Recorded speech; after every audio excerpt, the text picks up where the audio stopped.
දැන් අපි ගෙදර හදන සුනකේකට කෑම දෙනවා. නැත්නම් ගෙදර හදන පූසෙකුට කෑම දෙනවා.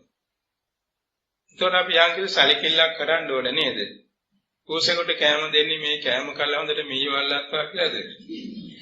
එහෙනම් ඒක පාපයක් නේද මේක? කරපොත්තු මීයෝ නැති කරන්න කියලා.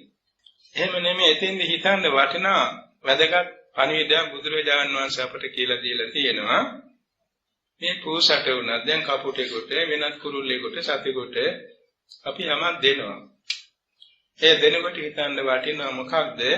මේ සත අනන්ත ජාතිවල සක්විති රජ වෙලා හිටියා, සක්දේව රජ වෙලා හිටියා, බ්‍රහ්ම රාජ වෙලා හිටියා, මනුලොව බොහෝ විශාල ධනවත් වෙලා හිටියා, සිටු වෙලා හිටියා, රූපවන්තව වෙලා හිටියා, රජවරු වෙලා හිටියා, ඒ කරාතිරමියත් වෙලා හිටියා.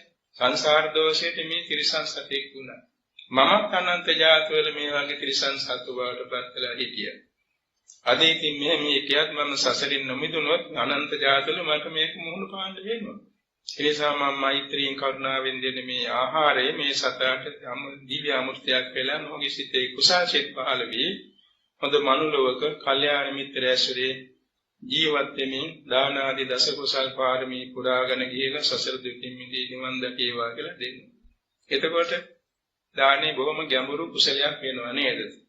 තවත් හිතන්න පුළුවන් මේ සත අනන්ත ජාතිවල මගේ අම්මා, මගේ තාත්තා, මගේ අයියා, මගේ මල්ලි, මගේ පුතා දුව අනන්ත ජාතිවල. මම අනන්ත ජාතිවල මෙහෙම වෙලා තියෙනනේ මේ සතට මගේ මේ ආහාරය ගණදීමෙන් පරිභෝග කිරීමෙන් කුසාසිත පහළ වෙලා සුගතිගාමී වෙලා දාන ආදී පාරමී පුරාගෙන සසර දුකින් මිදී නිවන් දකීවා කියලා හිතෙනට වටිනවා.